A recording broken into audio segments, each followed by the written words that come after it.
네, 김용환입니다. 2017년 12월 피해자 한 남성이 당시 좀 어린 여자와 함께 술을 마셨습니다.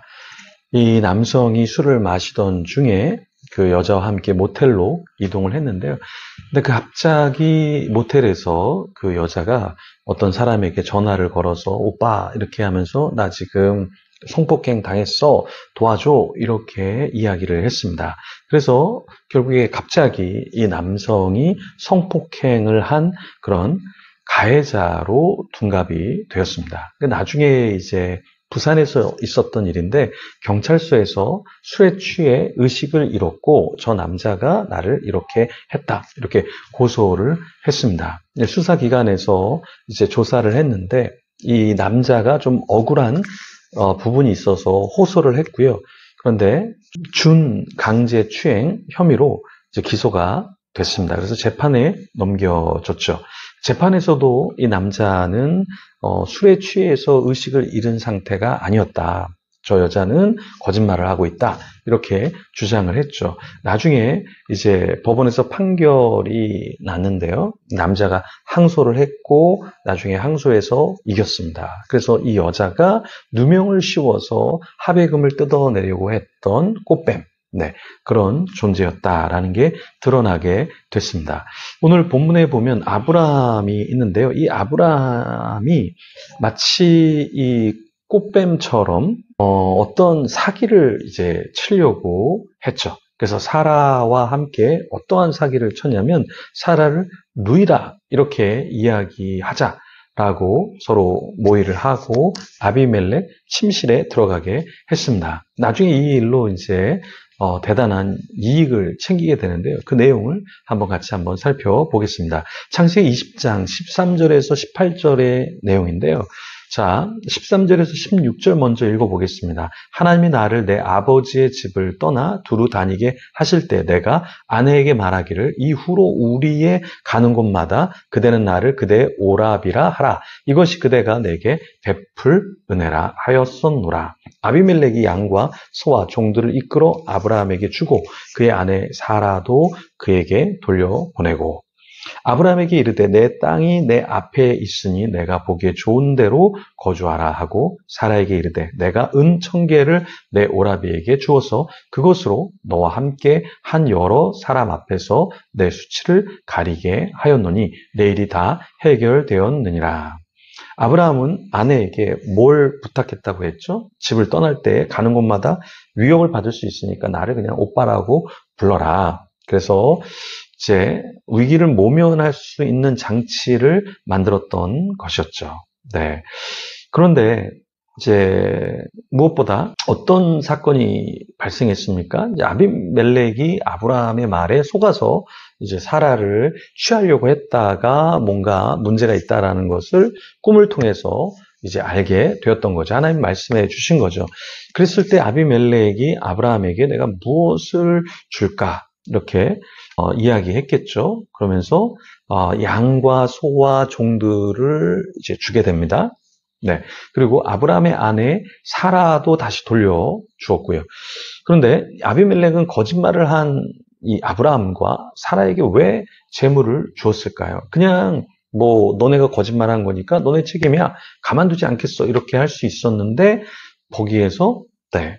어떠한 사례를 베풀어 준 거죠. 네, 금전적인 보상을 해주었습니다. 그런데 금전적인 보상뿐만 아니라 아브라함에게 땅도 주었죠. 네, 그러면서 아브라함이 보기 좋은 대로 거주하라. 15절에 보면 이렇게 이야기했습니다. 사라에게도 가만히 있지 않고 은 1000개를 주어서 수치를 가리게 했습니다. 아비멜렉이라는 사람이 참 굉장히 성숙한 사람이다. 제가 어제도 이야기했지만 굉장히 괜찮은 사람이에요. 근데 아비멜렉에게도 거짓말을 했고요. 아브라함이 바로에게도 예전에 또 이런 똑같은 거짓말을 했습니다. 그러면 바로와 아비멜렉, 예, 이 사람의 차이는 무엇인가라고 했을 때 첫째, 아비멜렉은 가축들, 종들, 그리고 사라를 아브라함에게 돌려주었죠. 바로도 그렇게 했습니다. 그런데 아비멜렉은 좀 더 나아가서 거주할 땅도 주었습니다. 그죠? 그러니까 바로는 아브라함을 쫓아냈죠. 근데 아비멜렉은 거주할 땅을 주면서 머물 수 있도록 더 헤세드를 베풀어 주었습니다. 근데 세 번째 아비멜렉은 사라에게 무엇을 줬죠? 은 1000개를 주었습니다. 이집트의 바로는 이렇게 주지 않았잖아요. 근데 아브라함은 그 은 1000개를 받아서 400개를 막벨라 굴을 구매하는데 또 은 100개로 세겜을, 은 20개로 노예를 살 수 있었습니다. 자, 이제 갑자기 아브라함이 거짓말을 해서 이득을 취해서 거부가 되었죠. 근데 27절에 보면 아브라함이 하나님께 기도하며 하나님이 아비멜렉과 그의 아내와 여종을 치료하사 출산하게 하셨으니 이렇게 말하고 있는데요. 사실 아비멜렉의 가정이 저주를 받을 수 있었는데 아브라함이 하나님께 기도를 했다. 그러니까 자기에게 좀 위협을 가하는 인물이기도 했지만 하나님이 꿈에서 현몽해서 그렇게 하면 안 된다라고 순종했던 그 아비멜렉을 위해서 기도를 해 주었다라는 것입니다. 여러분, 사실 기도는 우리가 사랑하지 않으면 하기 쉽지 않아요. 내가 미워하는 사람을 위해서 기도한다? 그 쉽지 않습니다. 그러니까 여러분이 저를 사랑하시면 저를 위해서 기도해 주시겠죠. 저도 여러분을 사랑하면 여러분이 생각이 나서 기도를 하겠죠. 근데 만약에 이제 미워지면 어떻겠습니까? 기도고 뭐고 뭐 얼굴을 봐도 기쁘지도 않고 네, 좀 서먹서먹하고 그러겠죠? 우리가 사랑하면 기도하게 되어 있습니다. 그러니까 사랑하면 용서하게 되어 있죠. 그러니까 사람은 감정적인 동물이고 존재이고 하다 보니까 이 감정이 상하면 사실 기도도 그렇고 용서도 그렇고 관계도 그렇고 다 서먹서먹해지죠. 그렇죠? 그래서 하나님께서는 어떠한 분이 있을 때, 네, 그 해가 지기 전에 그런 것들을 다 좀 내려놔라. 이렇게 이야기하셨죠. 우리가 분을 품고 자면 나한테 안 좋은 거잖아요. 독이 내 안에 가득 차 있는데 그런 상태로 내가 잠을 자고 그런 상태로 시간을 보내면 다른 사람은 뭐 그렇게 독을 머금고 살지 않고 해가 별로 없는데 나한테 안 좋다라는 겁니다. 그래서 내가 창살 없는 감옥에 갇혀서 미워하고 이러기보다는 그냥 툴툴 털어버리시고 기도하시고 축복하시고 하나님 앞에 나아가면 좋겠습니다. 아브라함은 기도해 주었습니다. 누굴 위해서요? 아비멜렉.